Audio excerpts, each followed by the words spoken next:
Pritha, control control control, উফ, control yourself. চাহনিতেই দেখছি murder করে ফেলবে আমায়। এইসব ভাবনার মাঝে আদিল ওর বৃদ্ধ আঙ্গুল দিয়ে পৃথার ঠোঁটের কোণে লেগে থাকা জুস মুছতে যেতেই পৃথা চট করে সরে গেল। আদিল সাথে সাথে হাতটা নামিয়ে নিল। হয়তো তার সেগুলো করে একটু বেশি বাড়াবাড়ি হয়েছে, তাই সেখান থেকে উঠে দাঁড়িয়ে ওপাশ থেকে একটা রিক্সা চালককে হাতের ইশারায় কাছে ডাকলো। পৃথা উঠে আদিলের পাশে গিয়ে দাঁড়িয়ে আবার জুস খেতে লাগলো। আদিল এবার জুসের বোতলটা জোর করে কেড়ে নিয়ে বলল, ঠান্ডা লেগে যাবে। ঠোঁট উল্টিয়ে পৃথা মাধ্যমের মতো কথা শুনে ওর দিকে আর একটু এগিয়ে যেতেই আদিলও ঠোঁটের কোণে লেগে থাকা জুস মুছে দিল। এমন সময় রিক্সা কাছে আসতেই পৃথা আগে রিক্সাতে উঠতেই আদিলও সাথে সাথে রিক্সায় উঠল। 15 মিনিট পর বাসার কাছে এসে আদিল রিক্সা থেকে নামতেই পৃথা ব্যাগ থেকে ছাতা বের করে আদিলের মাথার উপর ধরল। প্রায় 3 গুণ ভাড়া দিতে হলো আদিলকে। পৃথা নামতেই আদিল ছাতাটা ওর দিকে এগিয়ে ধরে পৃথার সাথে পাশাপাশি হাঁটতে লাগলো। বাসার কাছে এসে দাদিকে কল দিল গেট খুলে দেওয়ার জন্য। গেটের ছাউনির নিচে পৃথা দাঁড়িয়ে বলল, ছাতাটা তুমি নিয়ে যাও বাসায়। আদিল হঠাৎ ছাতাটা বন্ধ করে পৃথার দিকে এগিয়ে দিয়ে মোহনীয় কণ্ঠে বলে উঠল, আজ আপনার এত বড় উপকার করলাম, তার ঋণ শোধ করবেন না? আদিলের মিষ্টভাষী কথা শুনে বুকটা ধক করে উঠল পৃথার। আবার কি আদিল তাকে চাইবে? হঠাৎ লাতিফা বেগম দরজা খুলে দিয়ে পাশে আদিলকে দেখে চোখ গরম করে পৃথাকে বাসায় যেতে বলল। আদিল ওর কথা আর সমাপ্ত করতে পারল না। পৃথা চলে যেতেই আদিলও চলে গেল। লতিফা বেগম দরজা বন্ধ করে দিয়ে রুমের ভিতর ঢুকে দেখল পৃথা কাপড় নিয়ে বাথরুমে গেছে। আঙিনা পেরিয়ে বাথরুমে যেতে হয়। পৃথা বাথরুমের ভেতর ঢুকে কাপড়গুলো রেখে আদিলের ভেজা শার্ট ও শাড়ি খুলে লাইট জ্বালাতেই ও চমকে উঠল, কারণ ভেতরে জোনাইদ ছিল। পৃথা হন্তদন্ত হয়ে বুকে আদিলের শার্ট জড়িয়ে চিৎকার দিয়ে বলল, তুমি এখানে কি করছো? পরে জোরে দাদি বলে একটা ডাকও দেয়। বৃষ্টির শব্দে এত দূর থেকে ওর আওয়াজ কারো কানে পৌঁছালো না। জুনাইদ পৃথার মুখ চেপে ধরে বলল, আদিলের সাথে রাত কাটিয়ে আসলি? ভাবছিস আমি কিছু বুঝি না? ভেবেছিলাম বৈধভাবে তোকে বিয়ে করব, বলে এতদিন তোর দিকে খারাপ নজর দেইনি, কিন্তু এখন দেখছি তুই নিজেই তোর সম্মান রাখতে চাস না। তাহলে তোর সম্মান রাখার কোনোই প্রশ্নই ওঠে না। জুনাইদের সাথে পৃথার ধস্তাধস্তি শুরু হয়ে যায়। শেষে পৃথা অনেক কষ্টে নিজেকে ছাড়িয়ে জুনাইদের গায়ে শক্তি দিয়ে থাপ্পড় মেরেই বাইরে আসতে চাইল, কিন্তু জুনাইদ ওর চুলের মুঠি ধরে আবার কাছে এনে ঠাস ঠাস করে কয়েকটা চড় মেরে বলল, নষ্টা মেয়ে কোথাকার, শরীর বিলে দিয়ে আবার আমার কাছে সতীপনা দেখাচ্ছিস? তোর তেজই আজ মারবো। পৃথা এবার জোরে মা বলে একটা চিৎকার দিল, কিন্তু ততক্ষণে জুনাইদকে ধরাশায়ী করে ফেলেছে। পৃথাকে ধাক্কা মেরে অন্যদিকে সরিয়ে দিয়ে আগে বাথরুমের দরজা বন্ধ করতে যাবে এমন সময় কেউ একজন প্রচণ্ড শক্তিতে দরজায় ধাক্কা দিল। জুনাইদ ছিটকে পৃথার পাশের দেয়ালে গিয়ে ধাক্কা খেয়ে ফ্লোরে বসে পড়ল। আল্লাহর দূত হয়ে যেন আদিল দরজার সামনে দাঁড়িয়ে পড়ল। রাগে ওর চোখ দুটো জবা ফুলের মতো দেখাচ্ছে। পৃথা আদিলের শার্ট গায়ে জড়িয়ে ঠক ঠক করে কাঁপছে। চোখের সামনে আদিল দাঁড়িয়ে আছে, সেটা কিছুতেই বিশ্বাস করতে পারছে না পৃথা। তবুও দেয়াল ধরে দাঁড়িয়ে আদিলের দিকে ছুটে গেল পৃথা। পৃথার একমাত্র নিরাপদ আশ্রয়স্থল এই আদিল। আদিলকে শক্ত করে জড়িয়ে ধরে কাঁদতে লাগলো পৃথা, কারণ পৃথা নিজেও জানে এই নিঃস্ব জীবনে একমাত্র আদিলই ওর সম্বল। জুনাইদ হতভম্ব হয়ে গেছে। বাহিরের গেট বন্ধ থাকা অবস্থায় আদিল কিভাবে বাসায় ঢুকলো? পৃথা ওইভাবে আদিলকে জড়িয়ে ধরায় জুনাইদ আরও খেপে গেল। আজের কাহিনী সমাপ্ত না করা পর্যন্ত সে দম নেবে না। জুনাইদ দ্রুত বেগে এসে আদিলের দিকে একটা খুশি তুলতেই বাম হাতে পৃথাকে আরো শক্ত করে নিজের বুকের সাথে জড়িয়ে ধরে ডান হাতে জুনাইদের গলা এতটাই শক্ত করে ধরে রাগের চুটে হুঙ্কার ছেড়ে বলল আদিল, আমি পৃথাকে যতটা ভালোবাসি তার থেকে অনেক বেশি তাকে সম্মান করি, আর সেই সম্মানে যদি কেউ আঘাত করে তাহলে তার দুনিয়াতে বেঁচে থাকার কোনো অধিকার নেই। বৃষ্টির প্রচণ্ড ব্যাগ সময়টাকে আরও ভয়ঙ্কর করে ফেলেছে।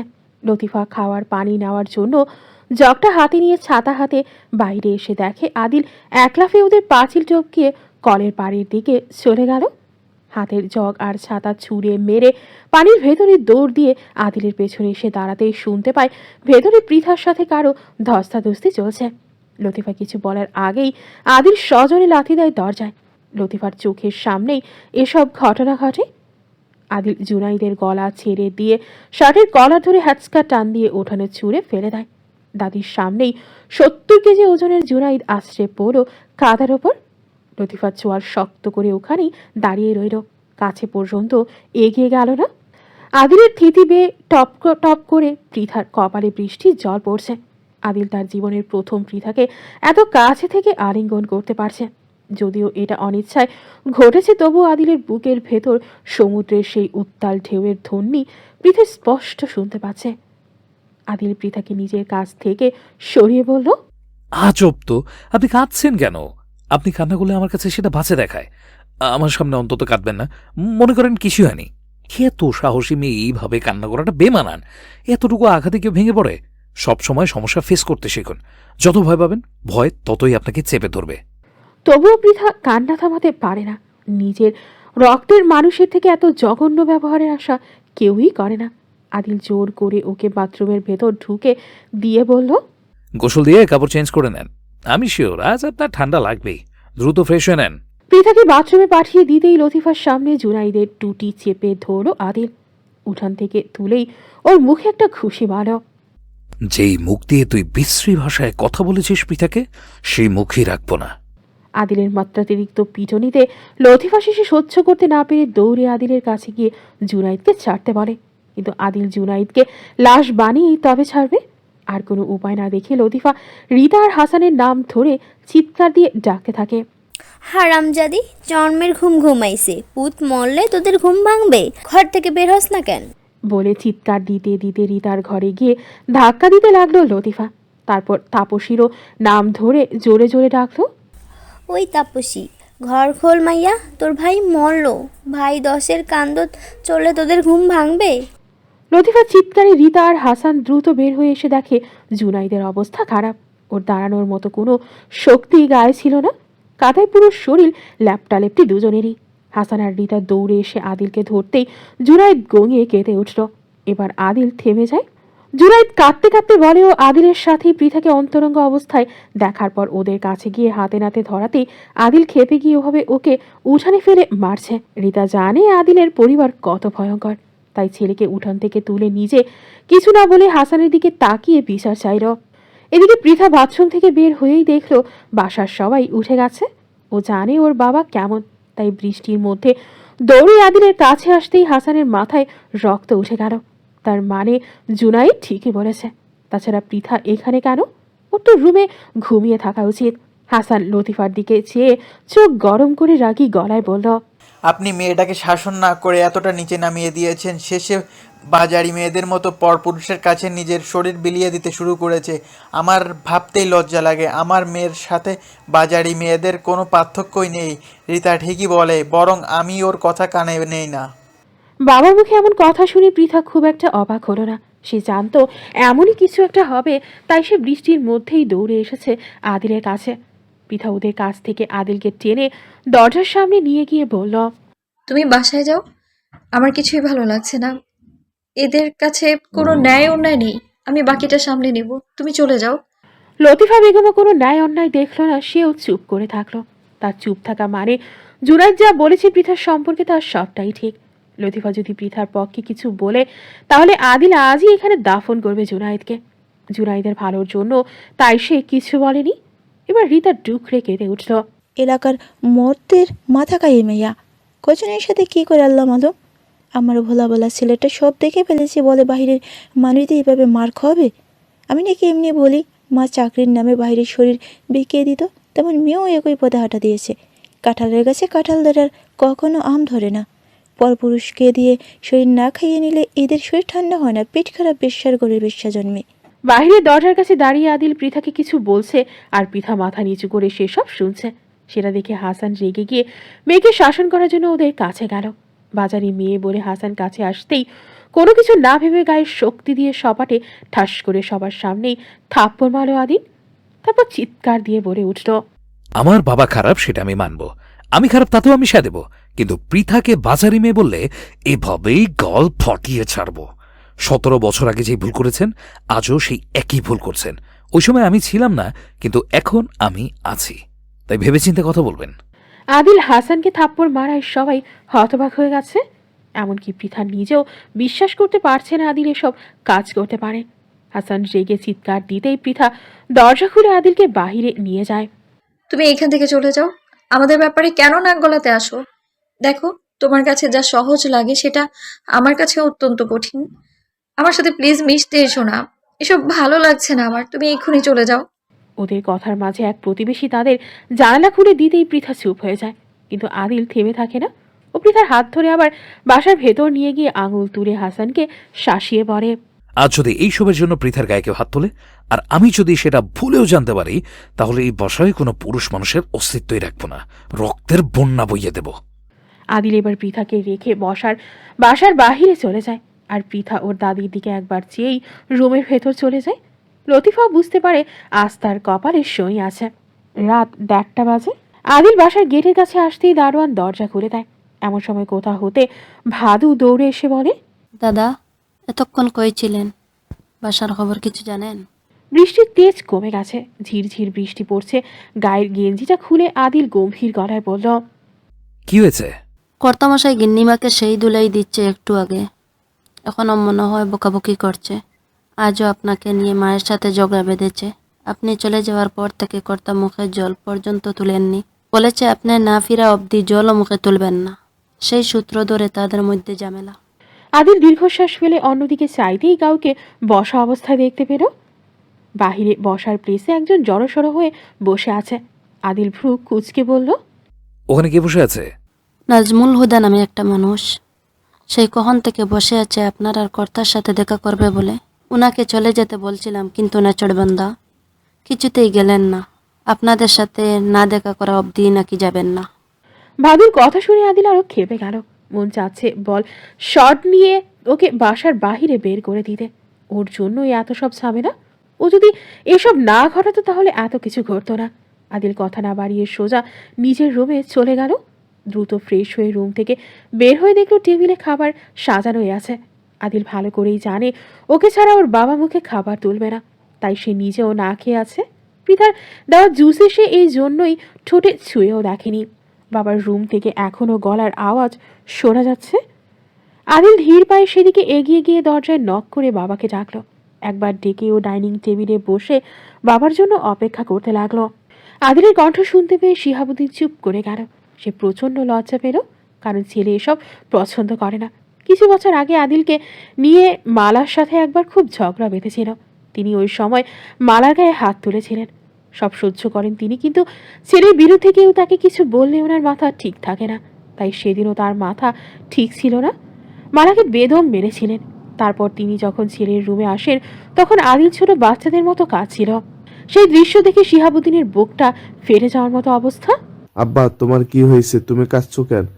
অনেক জিজ্ঞাসা করার পর ছেলে বলেছিল তার এসব কিছুই ভালো লাগে না। সেদিন থেকে তিনি কখনো মালার গায়ে হাত তোলেননি। কিন্তু আজ যখন মালা তাকে শাসিয়ে বলল যার জন্য সে না খেয়ে আছে, সে হয়তো উদরপূর্তি করে বসে আছে, ব্যাস এতটুকুতেই তার মাথা খারাপ হয়ে যায়। আজ ইচ্ছে মতো বউকে কেলিয়েছে। ছেলে আর তার ভেতর সম্পর্কে চির ধরাতে যেই আসবে তার এমন পরিণতি হবে। কিন্তু এসব কি আজ আদিল আবার জেনে গেল? দ্রুত ওয়াশরুমে গিয়ে ফ্রেশ হয়ে এসে মালাকে স্বাভাবিক হয়ে বাইরে আসতে বলে তিনি রুম থেকে বের হয়ে আসলেন। শরীর এখন তার অনেক ভালো, তাই নিজেই এসে ছেলের পাশে বসে হাসি মুখে বলল, বৌমার সমস্যা সমাধান করে এসেছো বাপ? জি। বলে ভাদুকে ডেকে নাজমুল হুদাকে বাসার ভেতর আনতে বলল আদিল। এদিকে মালা এসে ওদের ভাত বেড়ে দিতেই আদিল হঠাৎ বলে উঠল, বাবা বিষয়ে কেউ যদি আমাকে খুব কঠিন কথা বলে তাহলে আমি সেটা কোনোদিনও বিশ্বাস করব না। বাবার দিক থেকেও আমার সম্পর্কে এমন সিদ্ধান্তই থাকবে সবসময়, তাই ভুলেও চেষ্টা করবেন না আমাদের সম্পর্কের মধ্যে চিড় ধরানোর। আমি আপনাকে শ্রদ্ধা করি মানে এই না যে আপনার ভুল সিদ্ধান্তগুলোতে সেই শ্রদ্ধা একইভাবে বিদ্যমান থাকবে। আদিলের কথা শুনে মালা ফস করে বলল, তোমার বাবার সম্পর্কে পৃথা কিছু বললেও বিশ্বাস করবে না? না। সোজা সাপটা উত্তর দিল আদিল। তারপর প্লেট এগিয়ে দিয়ে ভাত মেখে এক লোকমা ভাত বাবার মুখে তুলে দিয়ে নিজে ভাত খেতে লাগলো। ছেলের এমন কথায় শিহাবুদ্দিনের গলা দিয়ে আর ভাত নামল না। ওই অবস্থায় তিনি গর্বের সাথে বললেন, শোন মালা, মানুষের মেয়ে সন্তান তার মায়ের দায়িত্ব পালন করে, কিন্তু আল্লাহ আমাকে এমন সন্তান দান করেছে যে কিনা আমাকে শুধু পেটে ধরার মতো যোগ্যতা রাখেনি, তাছাড়া সে একাই নিজ হাতে সব দায়িত্ব পালন করে। আর আমি না খাওয়া অবধি আমার ছেলে মুখে পানিও তুলবে না। আমার বাকি সন্তানরা ঠিকই খাবার খেয়ে নিয়েছো। শোনো, যে তোমাকে ভালোবাসে তাকে তুমি আরও 10 গুণ ভালোবাসা উজাড় করে দাও। এটাই ভালোবাসার নিয়ম, এটাই ভালোবাসার ধর্ম। মালার মুখের ভাষা হারিয়ে যায়। এদের বাবা ছেলের ভালোবাসার শ্রদ্ধার মধ্যে মালা আর কোনো যুক্তি দাঁড় করাতে পারল না। নাজমুল হুদাকে বাসার ভেতর আনতেই মালা ভেতরে চলে গেল। নাজমুল হা করে বাসার ভেতরটা দেখছে। কি আলিশান বাসা।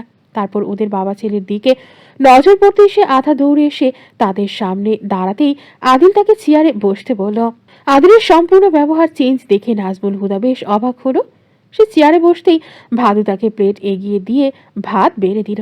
নাজমুল কিছু বলতে যাবে এমন সময় ভাদু মুখে আঙুল পুড়ে কথা বলতে নিষেধ করল।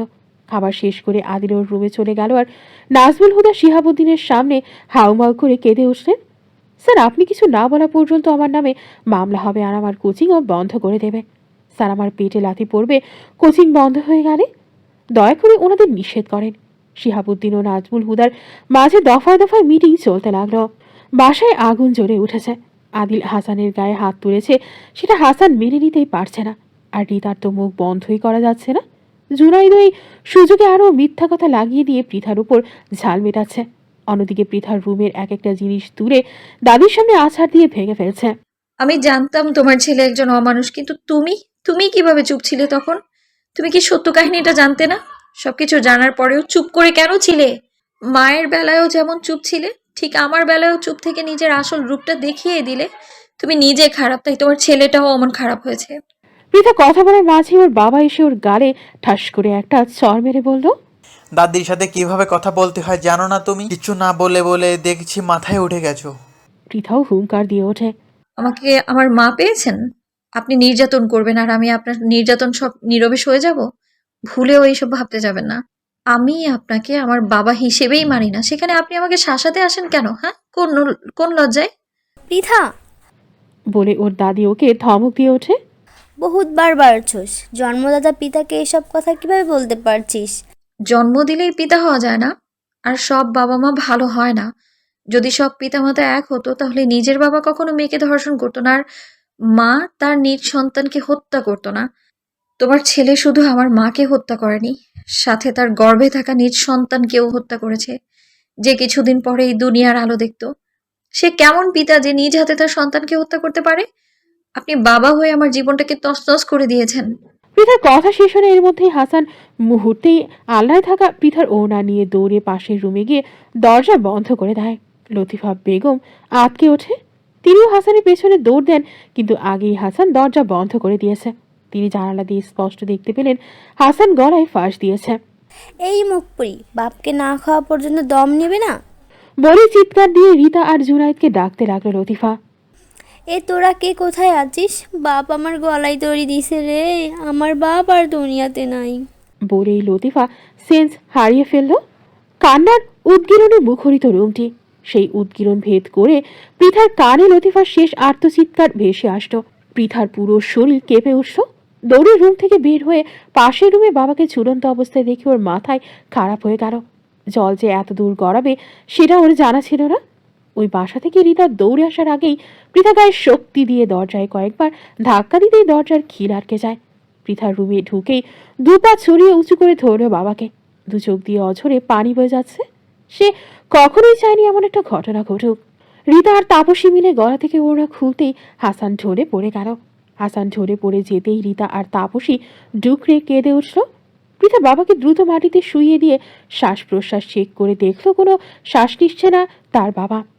পাগল প্রায় পৃথা দু হাত বাবার বুকের ওপর দিয়ে জোরে জোরে পাম্প করতে লাগলো। তারপর বাবার মুখে কৃত্রিম শ্বাস দিতে লাগলো। পৃথার এমন কাণ্ডে বাপ খাকি বলে জোরে চিৎকার দিয়ে উঠল রিতা।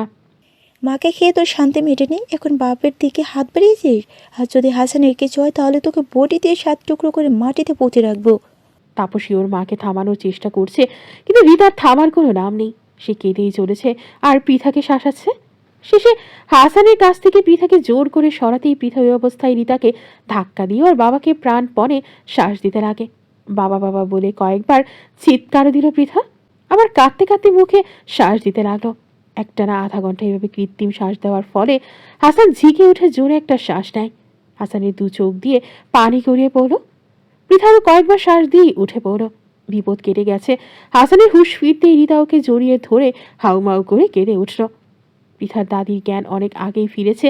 পৃথার বাবাকে বাঁচানোর আপ্রাণ চেষ্টা লতিফা এতক্ষণে নীরবে দেখে যাচ্ছিল। পৃথা বাবাকে একটু ধর কথাটি লতিফা বলতেই পৃথা রেগে গিয়ে পাশে রাখা পানি ভর্তি কল সজোরে একটা লাথি বসিয়ে দিয়ে সেখান থেকে চলে এসে রুমের দরজা বন্ধ করে চিৎকার দিয়ে কাঁদতে লাগলো। কলসের পানিতে পুরো বারান্দা ডুবে গেল। বেয়াদব মেয়ে বলে রিতা খেকিয়ে উঠল পৃথার ওপর। কাকে এত দিমাগ দেখাস? তোর দিমাগের ধারদারি আমি। শয়তানের বাচ্চা শয়তান, আমার ছেলেকে বাহিরের লোক দিয়ে মেরে হাত পা ভেঙে এখন বাপের পেছনে লেগেছিস। শোনেন আম্মা, হয় ওই এই বাসায় থাকবে না হয় আমি থাকবো। ওই বাসায় থাকলে হাসান নিয়ে মাটির তলে না ঢুকে দম নেবে না। বলে রিতা আবার কেঁদে উঠল।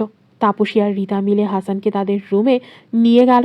লতিফা বেগম সরিষার তেলের ভেতরে কটুকরা রসুন সেচে দিয়ে গরম করে ছেলের রুমে চলে গেল। হাসান এখন কিছুটা সুস্থ। রিতা একাধারে পৃথা ওর মাকে গালি দিয়ে গোষ্ঠী উদ্ধার করে দিচ্ছে। তাপসী শেষে তার মায়ের কথা সহ্য করতে না পেরে মুখের উপর কড়া গলায় জবাব দিল। আম্মা, আপা না থাকলে কিন্তু আপারে বাঁচানো যেত না। আপার উপস্থিত বুদ্ধির জোরে আপা সুস্থ হয়ে উঠেছে, আর তাকেই তুমি বকা দিতেছ? শেষ মৃত মানুষটাকেও ছাড়ছ না। রিতা ঠাস করে তাপসীর গালে একটা থাপ্পড় মেরে কঠিন গলায় বলে উঠল। মুখে কথা বেশি বেড়ে গেছে? এত যখন দরদ বেড়ে গেছে তাহলে এখানে থাকার কি দরকার? মুখপুরীর কাছে গিয়ে থাকলেই তো হয়। শিক্ষা এগুলো শিক্ষা। বাসায় এমন জঘন্য স্বভাবের কেউ থাকলে ছোটরা তো এসবই শিখবে। একজনের জন্য সবাই নষ্ট হতে এসেছে। এই জন্য বলি পেট ভালো হলে তো সন্তান ভালো হয়। তাপসী গালে হাত দিয়েই মায়ের উপর চিল্লিয়ে উঠল। আমি শুধু তোমার আর আব্বার জন্য বাহিরে মানুষদের কাছে মুখ পাই না। সবাই বলে আব্বার তুমি মিলে নাকি বড় মাকে মেরেছ। এখন আমি যদি বলি তোমার মায়ের পেট খারাপ বলে তুমি এমন হয়েছ, তাহলেই তো আমি খারাপ, তাই না?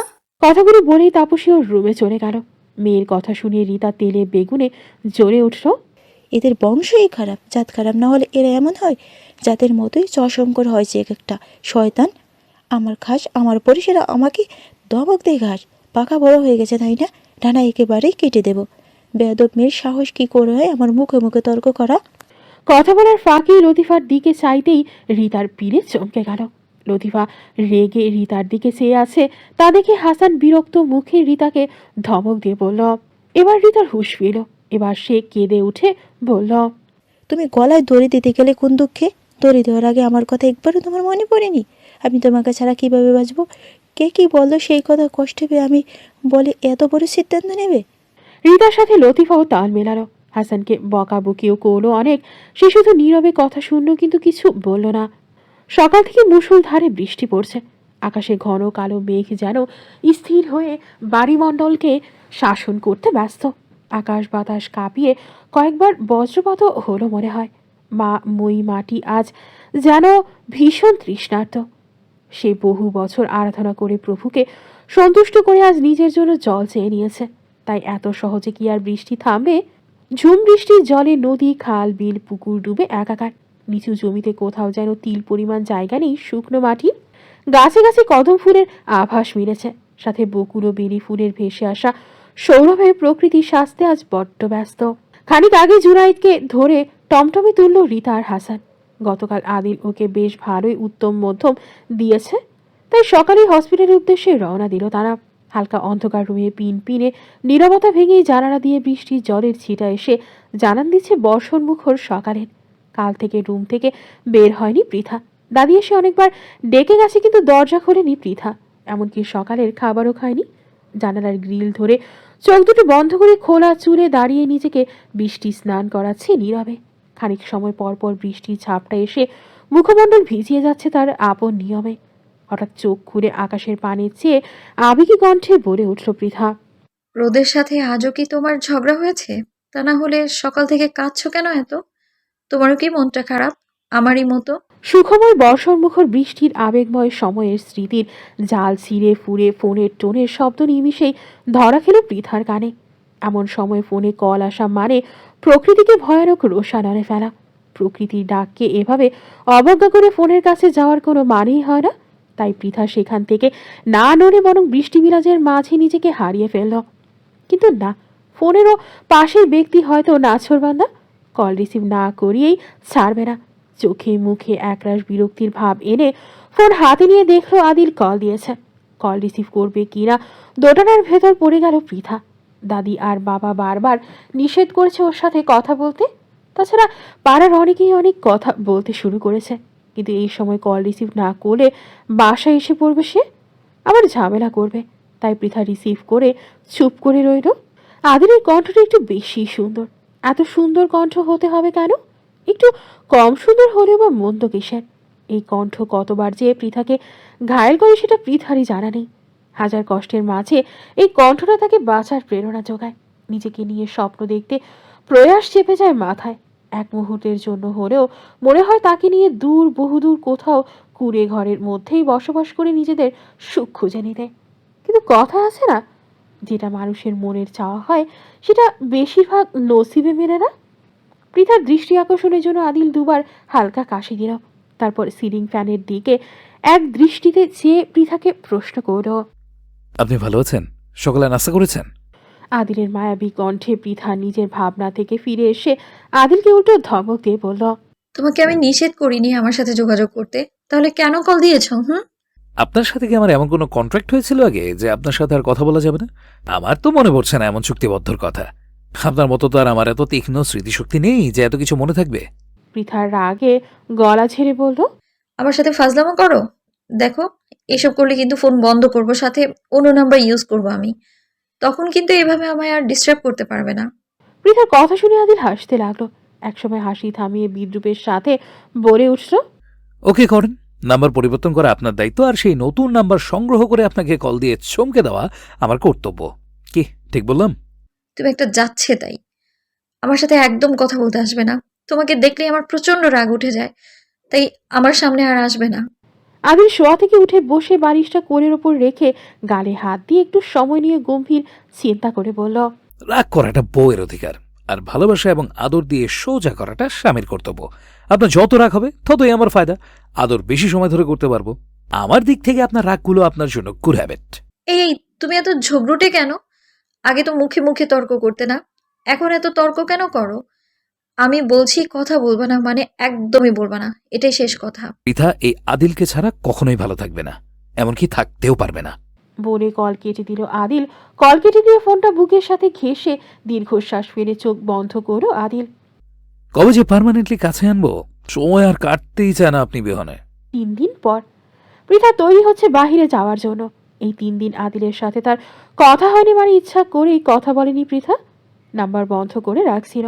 এর মাঝে একদিন নাজমুল হুদা বাসা বইয়ে এসে পৃথাকে কোচিংয়ে জয়েন করতে অনুরোধ করে গেছে। ভুল বোঝাবুঝি হয়েছে বলে বারবার ক্ষমা চেয়েছে। গতকাল নাকি আদিলের সাথে লতিফা বেগমের দেখা হয়েছিল। আদিল তাকে সালাম দিতেই লতিফা রাস্তার ভেতর চিল্লাচাটি করে কথা বলা শুরু করেছে। এমনকি বাসায় এসে পৃথার কাছে অভিযোগ করেছে আদিল নাকি তাকে বলেছে তার ঘটে বুদ্ধি নাই। সারাদিন নাকি ছাগলের মতো থুরি, মহিলা বকরির জাবর কাটার মতো পাঞ্চিবাই আর নাতির সাথে অত্যাচার করে। তার 14 পুরুষ নাকি বজ্জাত। ছেলের বউদের অত্যাচার করে বিধায় বাড়ির মেয়েগণ ছেলেদের আর বিশ্বাসই করে না। তা না হলে কবেই তার পৃথার সাথে বিয়ে হতো। লতিফার কোনো কথা অবশ্যই কানে নেয়নি পৃথা। পৃথার থেকে আদিলকে কেউ ভালো চেনে না। তার দাদি যে এইসব কথা বানিয়ে বানিয়ে বলছে সেটা পৃথা ভালো করেই জানে, তাই কথা গুলোকে সে পাত্তা দেয়নি। লতিফা পৃথার রেসপন্স না পেয়ে হাসানের কাছে বিচার দিছে, বলছে, মাইয়াডারে এবার তুই শাসন কর, আমারে দিয়ে আর হচ্ছে না। এখনো বুড়ি ঝাঁকর ঝাঁকর করতেছে। পৃথা বাহিরে কেন যাচ্ছে, কি দরকারে যাচ্ছে, এসব নিয়ে চিল্লাপাল্লা করে বাসা মাথায় তুলছে। পৃথা হাতে ঘড়িটা বেঁধে ব্যাগ নিয়ে দাদির কাছে গিয়ে উচ্চ গলায় বলল, এবার যদি চিল্লায় মানুষকে এসব কথা জানাও তাহলে সামনের কোরবানির জন্য আর গরু কিনতে হবে না, তোমাকে 7 ভাগে কোরবানি দেওয়া হবে। কথাগুলো বলেই পৃথা সরসর করে বাসার বাহিরে চলে গেল। আর লতিফা হা করে ওর চলে যাওয়ার দিকে চেয়ে রইল। লতিফা হাসানের দিকে চেয়ে গটগট করে ওর কাছে গিয়ে বসে বলল, মাইয়াডারে কি খাওয়াইয়া তোর বউ পয়দা করছিল কত? এ তো কারো কথাই শোনে না। আমারে নাকি সামনের ঈদে কোরবানি দিবে, দেখছো ওর ভাষা? আমাগো না হয় ভুল হয়েছে তাই বলে এই ভাষায় আমাদের সাথে কথা বলবে? সেদিন নাজমুল হুদা বাসায় আসাতে এদের কাছে সব ক্লিয়ার হয়ে গিয়েছিল যে পৃথা অত রাত অবধি কোথায় ছিল। হাসান আজও কিছু বলল না, পৃথাকে শুধু নীরবতাই পালন করল।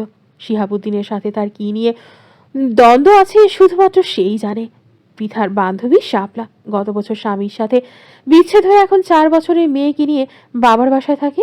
প্রাইমারি স্কুলের শিক্ষিকা সে, অনেক আগেই সে স্কুলে চলে গেছে। পৃথা শাপলাদের বাসায় আসতেই ওর মেয়ে স্নিগ্ধা দৌড়ে এলো পৃথার কাছে। আন্নি ম্যাম তো স্কুলে গেছে। পৃথা স্নিগ্ধাকে কোলে তুলে নিয়ে গালে চুমু খেয়ে আদুরে গলায় বলল। কেমন আছো বাবা? শাপলার মা পৃথাকে এক বাটি পিঠা এগিয়ে দিয়ে বলল।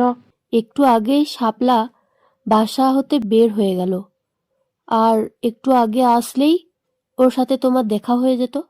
আসলে আমি একটা কাজে এসেছিলাম আপনার কাছে। আপনার বোরখাটাকে নিতে পারি আন্টি? আমার একটু দরকার ছিল তো। শাপলার মা কোনো প্রশ্ন ছাড়াই বোরখা বের করে এনে পৃথার হাতে দিয়ে বলল। আমার তোমার সাথে একটু কথা ছিল মা, তোমার কি একটু সময় হবে? পৃথা মুচকি হেসে বলল। আন্টি আমি তো বিকেলে আসবো, তখন না হয় কথাগুলো বলবেন। আমার হাতে মোটেও সময় নেই। আচ্ছা মা বলতেই পৃথা বরখা পরে পর্দাওয়ালা হিজাব পরল, হাত মোজা পরে বলল। এবার চেনা যাচ্ছে আমায়? শাপলার মা অবাক হয়ে বলল। চিনা তো যাচ্ছে না, কিন্তু এই অবস্থায় কই যাবা? শাপলার জন্য সারপ্রাইজ আছে। বলেই স্নিগ্ধকে বাই বলে বাসা হতে বের হলো পৃথা। আদিলের হাত থেকে বাঁচার জন্য এই পন্থানুসরণ করা।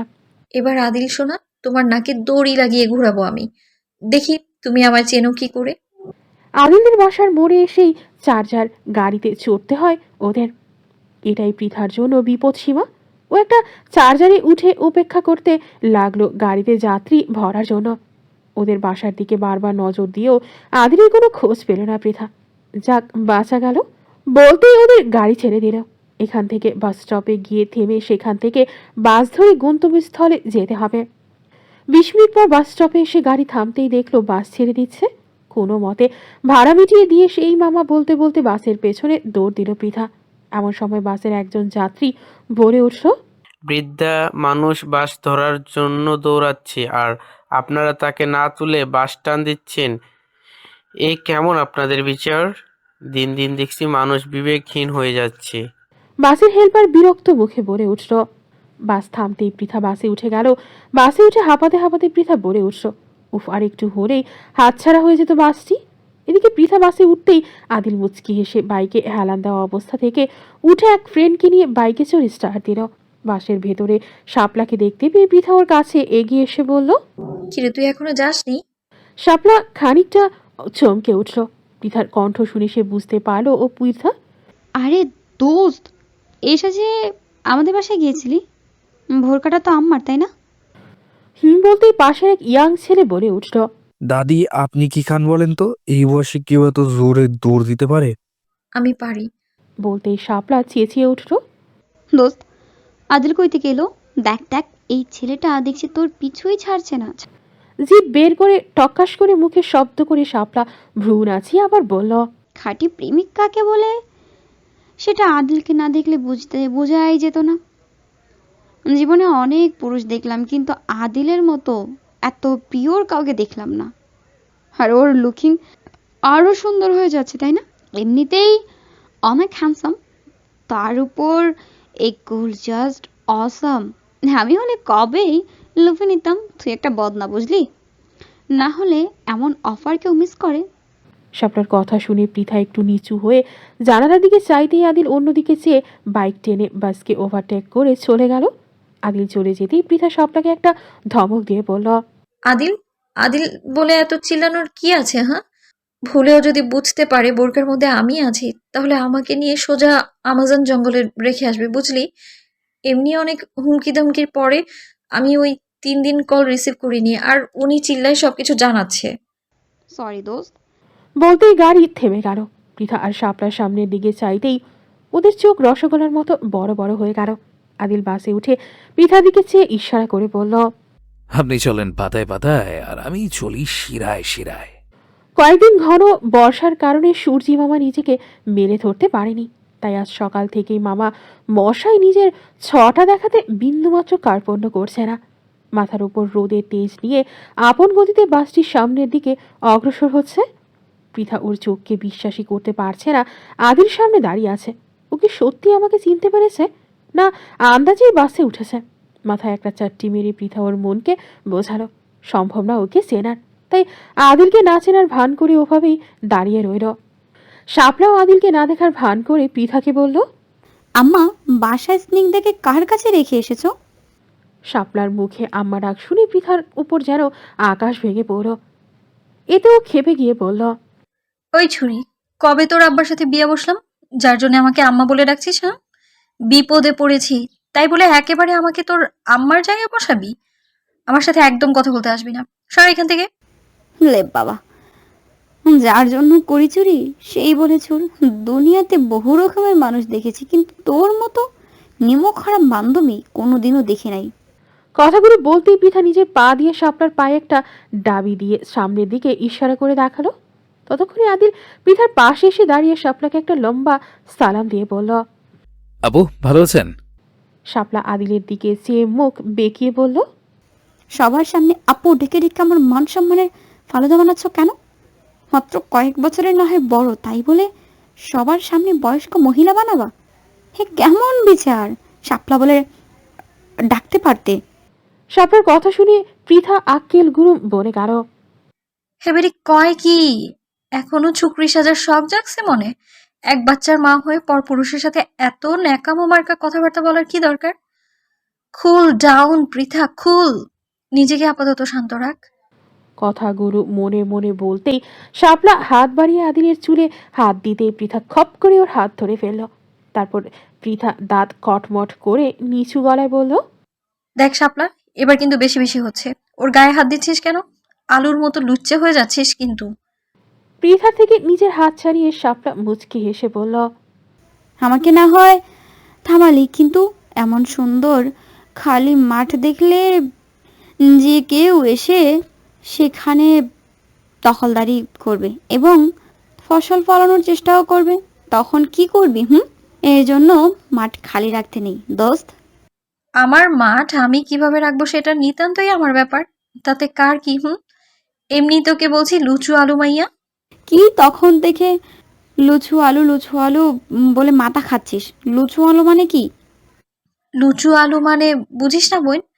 সব সবজির সাথে যেমন আলু মিশে যায়, তেমনি তোকেও দেখছি সবার সাথে মিশে যাওয়ার রোগ আছে তোর। পৃথার কথা শুনে শাপলা বেশ লজ্জা পেল। ভাই ব্রাদারদের সামনে সম্মানহানি না করেও পারতিস বলে চুপ করে গেল শাপলা। বাসে 2 জোড়া কলেজ ছাত্রী উঠেছিল। ওরা সামনের সিট থেকে ঘাড় ঘুরিয়ে বারবার আদিলকে দেখছিল। সেটা দেখে পৃথা দ্রুত হাত উঁচিয়ে আদিলের চেহারা হিজাব দিয়ে ঠেকেই চিৎকার করে উঠল, এই বান্দরনির দলেরা, জীবনে সুন্দর ছেলে দেখোনি?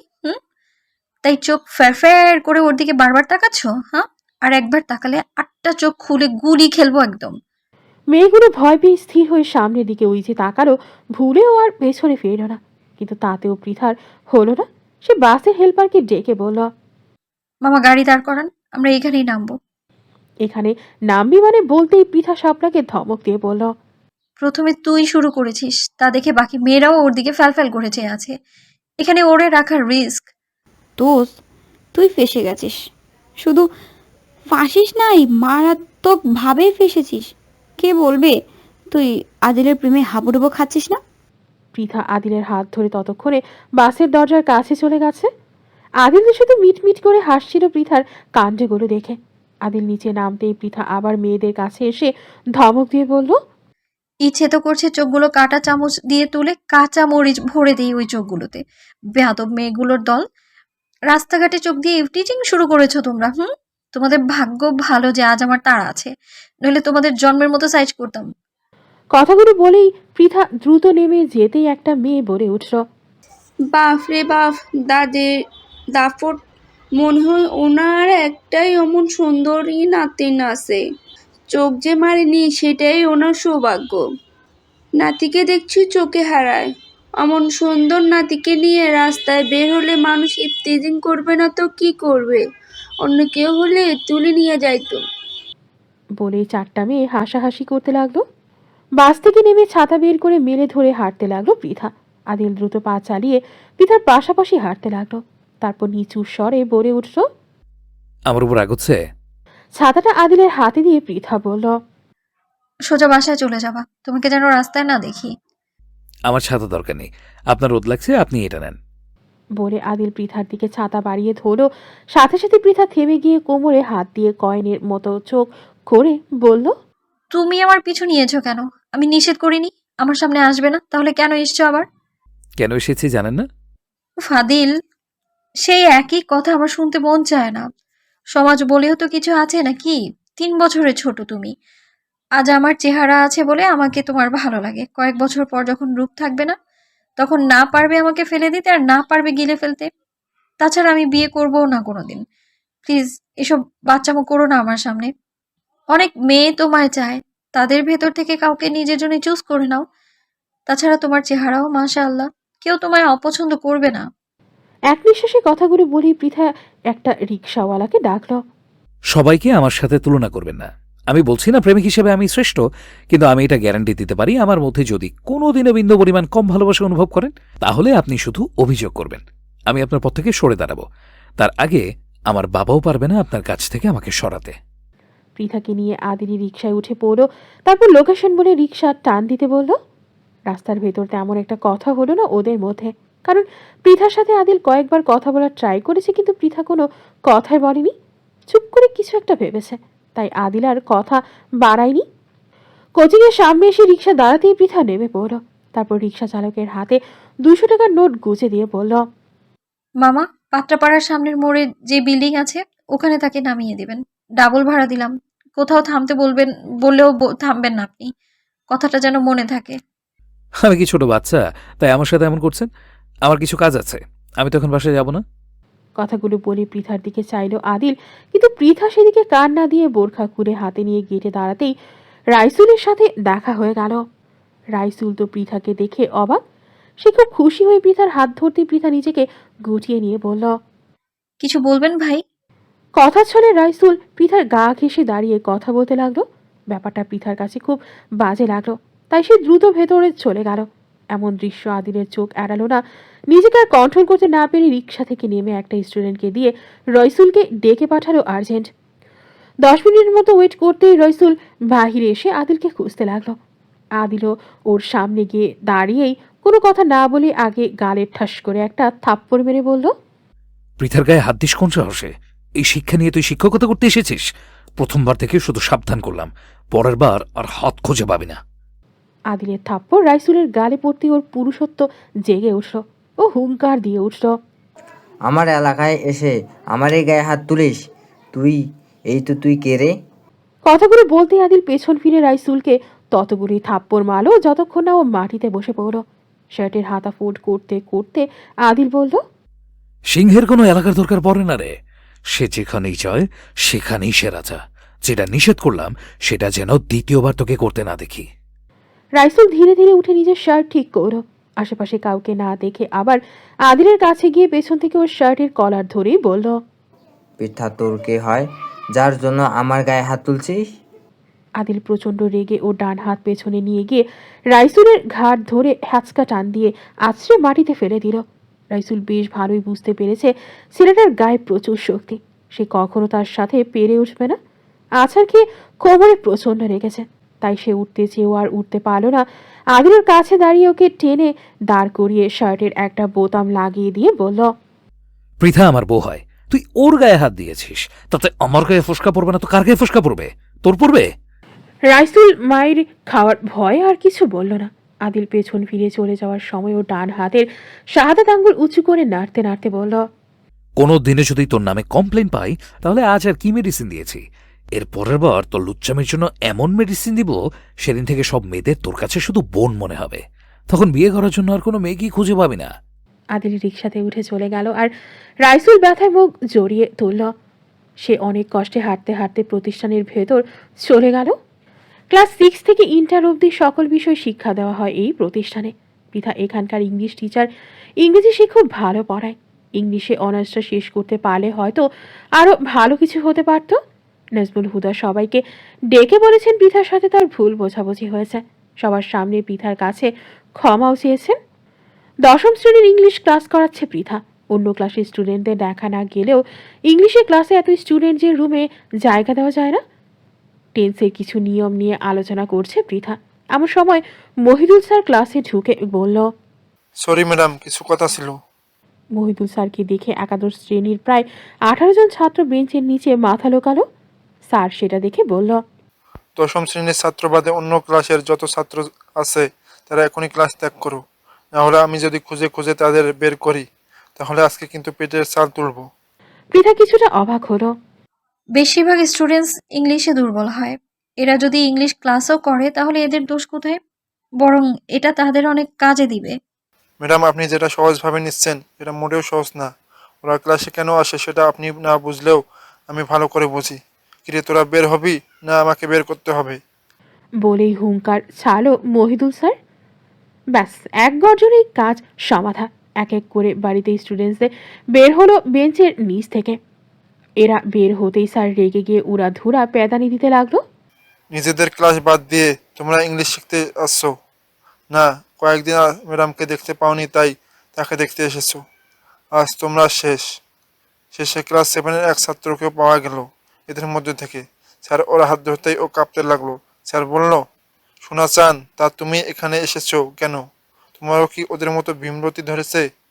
কথাগুলো বলেই পিঠের উপর কাঁচা কঞ্চির বাড়ি ফটফট করে পড়তে লাগলো। কি ম্যাডাম, এবার বুঝলেন আপনার ক্লাসে কেন এত স্টুডেন্টের ভিড় জমে? পৃথা আর কোনো কথার জবাব দিতে পারল না। স্যার ওদের সবাইকে নিয়ে বের হতে হতে বলল, চলো আজকে তোদের সবার অভিভাবককে ডাকবো। সবাই নিজেদের ইয়ারমেট না হয় নিচের ক্লাসের মেয়েদেরকে লাইক করে, আর তোরা সোজা ম্যাডামের উপর ক্লাস খাস। তোদের বাপ মা কেমন শিক্ষা দিয়েছে সেটা আজই যাচাই না করা অবধি আমি মাহিদের দম নিচ্ছি না। স্টুডেন্টসরা স্যারের পা চেপে ধরে অভিভাবকদের জানাইতে নিষেধ করলো, কিন্তু স্যার কারো কথা শুনতে নারাজ। পৃথা ক্লাস শেষ করে বের হতেই দেখলো পাশের ক্লাসরুমে একাদশ শ্রেণীর ছাত্র আবিরের সাথে মারিয়া ম্যাডামের কথা কাটাকাটি হচ্ছে।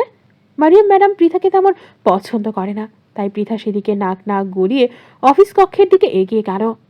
মারিয়াম ম্যাডাম কেমিস্ট্রি পড়ান। ক্লাস টেস্ট পরীক্ষায় আবির ফেল করেছে। ফেলের মতো ফেল হলেও চলতো, কিন্তু এ খুবই বাজে মার্ক তুলেছে। এর আগেও তার বাবা মাকে ডেকে এনে ছাত্রসহ অভিভাবককে নানা কথা শুনিয়েছে। এবারও তেমন ভাবনার প্রস্তুতি নেওয়া হচ্ছিল। ক্লাসের সব স্টুডেন্টরা বের হতে আবির ওর পেপার ম্যাডামের দিকে এগিয়ে দিয়ে বলল, ম্যাডাম অন্তত পাশের নাম্বারটা দেন, প্রমিস করছি সামনের বার হাইস মার্ক তুলে দেখাইবো। কিন্তু ম্যাডাম কথা শুনতে নারাজ, বরং উচ্চ গলায় ওকে অপমান করতে লাগলো। শেষে আবির রেগে গিয়ে ওর ব্যাগ থেকে একটা খাম বের করে বাম হাতে ম্যাডামের টেবিলে ছুঁড়ে মারল। আবিরের এমন ব্যবহারে ম্যাডাম ভ্রু কুচকে বলল, এটা কি? আবির তাচ্ছিল্যের হাসি দিয়ে বলল, আপনার জান পাখির মধ্যে রয়েছে, দেখুন একটু। মারিয়াম খাম খুলতেই যা বের হয়ে আসলো তাতে মারিয়ামের বুকের খাঁচা থেকে প্রাণ পাখি লজ্জায় পালানোর মতো ব্যস্ত হয়ে উঠল। নাজবুল হুদা আর মারিয়ামের কিছু অন্তরঙ্গ পিক ছিল খামের ভেতর। এতই বাজে পিক যে সেটা ছড়িয়ে পড়ে মুখ দেখানোর আর জো থাকবে না। তাই সে করুণ মুখে আবিরের দিকে চেয়ে নিচু গলায় বলল, তুমি এসব কোথায় থেকে পেয়েছো? আবির দাঁত কেরিয়ে হেসে উঠে বলল, কোথায় পেয়েছি সেটা বড় কথা নয়, বরং এটা প্রস্তাব করেন আমার কাছে যে এর বিনিময়ে আপনার কাছ থেকে আমি কি চাই। মারিয়াম কথা না বাড়িয়ে খাতা খুলে কয়েকটা প্রশ্নের উত্তরের ভুল শুধরিয়ে পাশের মার্ক দিয়ে বলল, পিকগুলো আমায় দিয়ে দাও। এই তো সোজা রাস্তায় এসেছেন। আপনার বিরুদ্ধে আমার কাছে আরও কিছু আছে, আমার দরকার হলে সেগুলো আস্তে আস্তে বের করব। বলে খাতা নিয়ে আবির বের হয়ে গেল ক্লাসরুম থেকে। আর মারিয়াম পিকগুলো ঝটপট তুলে ব্যাগের মধ্যে ঢুকিয়ে ফেলল। দুপুর 2টা। ব্যবসা গরম, মানুষের জীবন অতিষ্ঠ হয়ে উঠেছে। ফ্যানের নিচ থেকে একটু সরে আসতে গা ঘেমে একাকার হয়ে যাচ্ছে। কোচিংয়ের কাজ শেষে বাসার উদ্দেশ্যে বেরিয়ে পড়ল পৃথা। রাইসুল পৃথাকে দেখে ওকে এড়িয়ে অন্যদিকে চলে গেল। জনমানবহীন রাস্তা, যে কটা দোকান ছিল সেগুলোও বন্ধ হয়ে গেছে। এই দুপুরে যে যার বাসায় গিয়ে খাবার খেয়ে বাদ ঘুমে হয়তো ব্যস্ত। মিনিট 5 হাঁটলেই বড় রাস্তা পাওয়া যাবে। তার থেকে আরও 8 থেকে 10 মিনিট লাগবে বাস স্টপে পৌঁছাতে। ওনা দিয়ে মুখ মুছে আবার রাস্তা ধরে হাঁটতে লাগলো পৃথা। বড় রাস্তায় উঠেই হঠাৎ পেছনে ফিরে দেখলো আদিল ধীর পায়ে হেঁটে আসছে। ও এখনো বাসায় যায়নি। পৃথা ওভাবেই দাঁড়িয়ে রইল। আদিল কাছে আসতেই পৃথা জিজ্ঞাসা করল, তুমি এখনো বাসায় যাওনি কেন? গরমের প্রভাবে পৃথাকে আরো ফর্সা দেখাচ্ছে। গাল ও ঠোঁট লাল হয়ে উঠেছে, গলা আর টিপ বেয়ে ঘাম ঝরছে। এমন চেহারা দেখে মুখ দিয়ে হঠাৎই বের হলো সুবহানাল্লাহ। এমন সৌন্দর্যের মাদকতায় নিজেকে সামাল দেওয়া কঠিন। আমি কিছু বলছি, শুনতে পাচ্ছ না? বলতেই আদিল চট করে বলে উঠল, আপনি আপনার ব্যাগটা চেক করেন তো, সেখানে কোনো টাকা আছে কিনা। আদিলের কথায় পৃথা টনক নড়ে উঠল। সব টাকা রিক্সাওয়ালাকে দিয়ে দিয়েছে। টাকা তো আর থাকার কথা নয়, তবু ব্যাগ চেক করে 20 টাকার একটা নোট মিলল। আদিল একটা সিএনজি ডেকে তাতে পৃথাকে নিয়ে উঠে পড়ল। পৃথা বারবার আদিলের দিকে তাকাচ্ছিল, সেটা দেখে আদিল মুচকি এসে চট করে বলে ফেলল। একবারে পার্মানেন্টলি কাছে আসার ব্যবস্থা করলেই তো আরো গভীরভাবে দেখতে পারতেন আমায়। আদিলের কথায় পৃথা অন্যদিকে হয়ে চেয়ে রইল। তারপর কিছু একটা মনে করেই পাশ ফিরে আদিলকে প্রশ্ন করল। লাবণ্য মেয়েটা তোমায় খুব ভালোবাসে তাই না? কতটুকু ভালোবাসে জানি না, তবে আপনার থেকেও বেশি ভালোবাসে আমায়। আদিলের প্রতিউত্তর পৃথার বুকে এসে আঘাত করল। আবার অন্যদিকে চাইতেই ওর চোখ ভরে জল চলে আসতো, নিজেকে আটকাতে পারছে না। আদিলের সামনে দ্রুত চোখে জল মুছে পাগলের মতো শার্টের বুক পকেট, প্যান্টের পকেটে কি যেন খুঁজতে লাগলো পৃথা। আদিল পৃথার হাত চেপে ধরে নিজের মোবাইলটা পৃথার হাতে দিতেই পৃথা শান্ত হয়ে গেল। তারপর আবার মোবাইল আদিলের দিকে বাড়িয়ে দিতেই আদিল লকও খুলে দিল। এবার ও মেসেঞ্জার, হোয়াটসঅ্যাপ, ইমো সহ আরও কিছু অ্যাপ চেক করতে লাগলো। তারপর কাপা কণ্ঠে বলে উঠল। সারা রাত এগুলো তুমি কাদের সাথে কথা বলো? কি করব বলেন, আপনি তো সময় দেন না। তাছাড়া এখন পড়াশোনাও নেই, তাই কথা বলে সময় কাটাই। ইদানিং লাবণ্যর পাগলামি বেড়েই চলেছে, মেয়েটা বড্ড জেদি। জানি না এর সমাপ্তি কি হবে। মোবাইল আদিলের হাতে গুজে দিয়ে নাক টেনে পৃথা বলল। বিয়ে করে ফেলো, আঙ্কেলকে বলো। ওনাকে না বলতে পারলে আমি তার সাথে কথা বলবো। আমার বিশ্বাস উনি আমার কথা ফেলতে পারবেন না, তাই দেরি করো না। শুভ কাজে দেরি করতে নেই। জীবনে সত্যিকার ভালোবাসার মানুষ পাওয়া খুব কঠিন, তুমি তো পেয়ে গেছো, তাই দেরি করা ঠিক হবে না। বলে আদিল মাথা নিচু করে রইল। ওর মুখ দিয়ে আর কিছুই বের হলো না। পৃথে স্পষ্ট দেখতে পেল আদিল অস্বাভাবিকভাবে ঘেমেই চলছে। এত বাতাসের মধ্যে ওর ঘামাটা অস্বাভাবিক ছাড়া কিছুই নয়। আর কথা হয়নি এদের মাঝে। বাসার কাছে এসে সিএনজি থেকে নেমে আদিল পৃথাকে ওদের বাসা অবধি এগিয়ে দিল। বাসার গেট খোলাই আছে। পৃথা বাসার ভেতর ঢুকতে যাবে এমন সময় আদিল ওর হাত ধরে নিজের বুকের সাথে চেপে ধরল। আবার সেই মাতাল করা সমুদ্রের তীরে আছড়ে পড়া ঢেউয়ের ধ্বনি শুনতে পেল পৃথা। ইচ্ছে করছে আদিলকে বুকের ভেতর লুকিয়ে রাখতে, ও যে শুধু পৃথারই। হঠাৎ পৃথা দরজার দিকে চেয়ে দেখে ওর বড় খালামণি রাগী লুকে দাঁড়িয়ে আছে। উনি কোথা হতে আসলো? পৃথা দ্রুত হাতটা ছাড়িয়ে নিয়ে খালামণি বলে বাসার ভেতরে ঢুকলো। আদিলও কিছুটা বিব্রত বোধ করো পিছন ফিরে কেবল চলে আসবে তখনই একটা শব্দেও সামনের দিকে চাইল। রাহেলা বেগম অত্যন্ত রেগে গিয়ে পৃথার গালে ঠাস করে একটা চর মেরে বলল। আমার ছেলে তাহলে ঠিকই বলেছে, তুমি নষ্ট হয়ে গেছো। শাসনের অভাবে তুমি নিচে নেমে গেছো। পৃথার চোখ ফেটে যেন পানি পড়তে লাগলো। ও মাথা নিচু করে দাঁড়িয়ে রইল আর ওর খালামণি যা ইচ্ছা তাই বলতে লাগলো। ওই দৃশ্য দেখে কারো তোয়াক্কা না করে আদিল দ্রুত পায়ে এগিয়ে এসে পৃথার ডান হাত ধরে ডান দিয়ে ওর বুকের সাথে জড়িয়ে ধরল রাহেলা বেগমের সামনে। আদিলের কঠিন চোয়াল আর রক্তবর্ণ চক্ষু রাহেলা বেগমকে ভয় পাওয়াতে বাধ্য করল। রাহেলা বেগমের জন্য পাথরের কঠিন আবরণ আর পৃথার জন্য ততটাই নরম মুগ্ধময় ভালোবাসা যেন একটা বিস্ময়কর পরিস্থিতি তৈরি করে ফেলে। আদিলের ছোঁয়া পেতেই পৃথা ফিকরে ওঠে। আদিল পৃথার পিঠে হাত বুলিয়ে দিয়ে ওর গালে একটা আলতো কিস করে ওকে ছেড়ে দিল। তারপর ওর চোখের পানি মুছে দিয়ে ওকে ভেতরে যেতে বলল। পৃথা বাধ্য মেয়ের মতো বাসার ভেতরে চলে গেল। রাহেলা বেগমের চোখে চোখ রেখে আদিল ঠান্ডা মাথায় বলল। পৃথাকে ওভাবে শাসন না করে ভালোভাবে বোঝালেও পারতেন।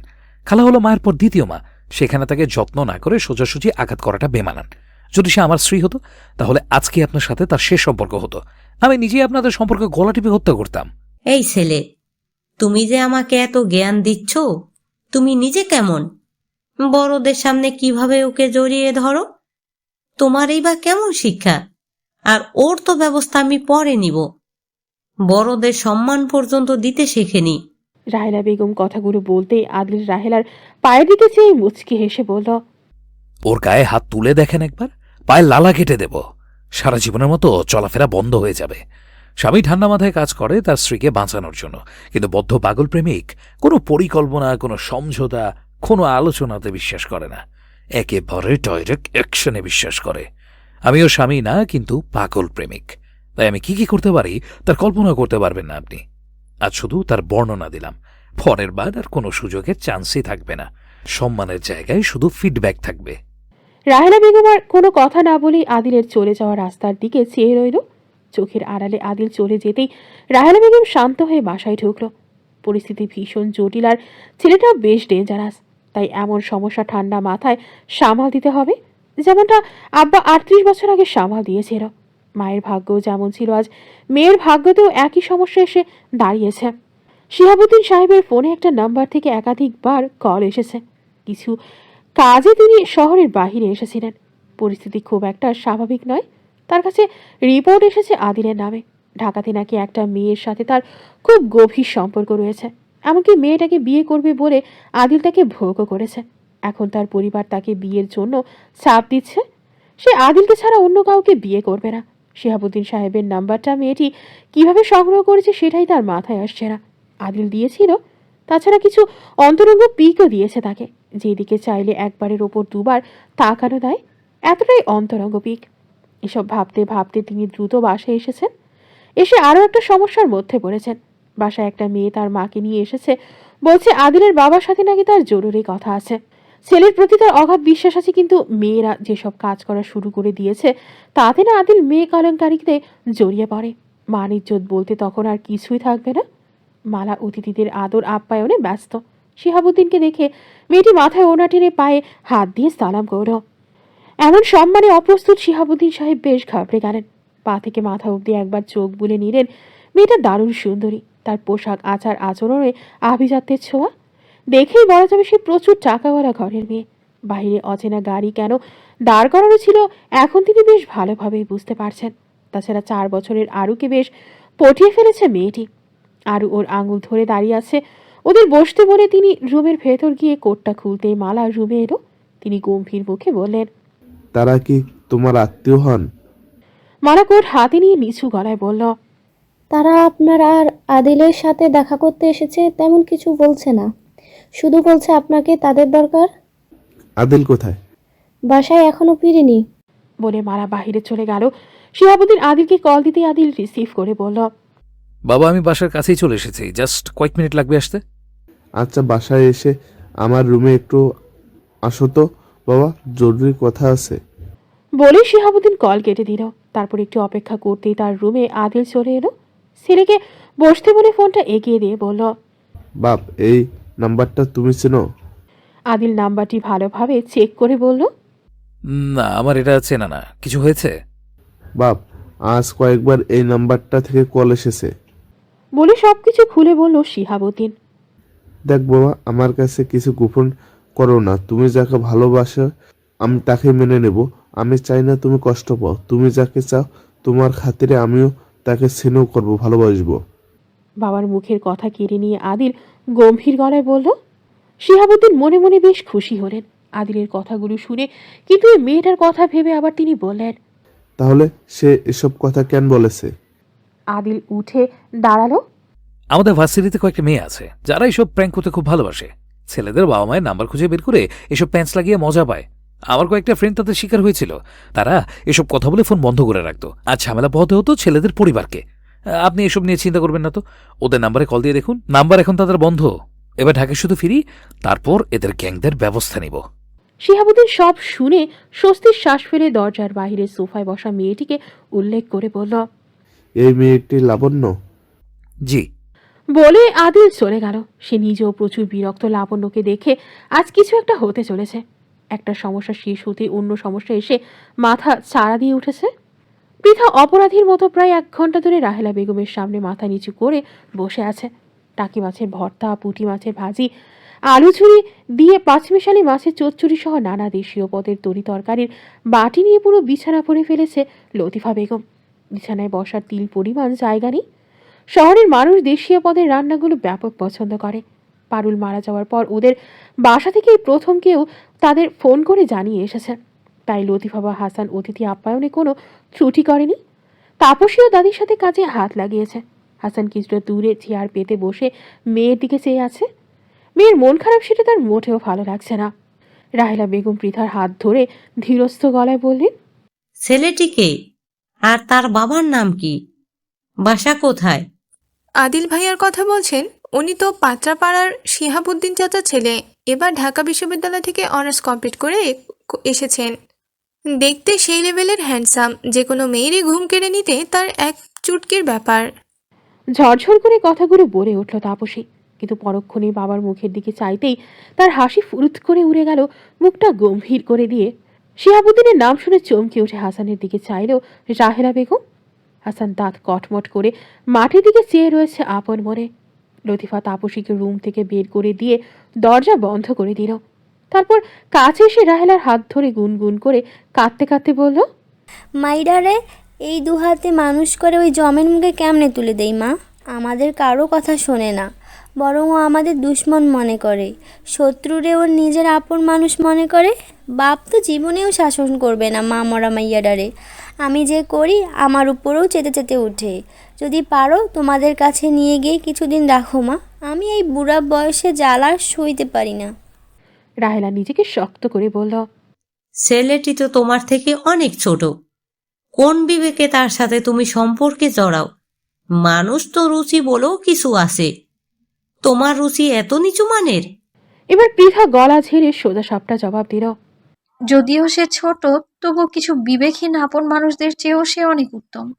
আমি তার ভেতর কোনোদিনও খারাপ কিছু দেখিনি, যতটা দেখেছি আমার রক্তের সম্পর্কের মানুষদের কাছে। জুনাইদকে উদ্দেশ্য করে কথাগুলো বলে ওর বাবার দিকে চাইল পৃথা।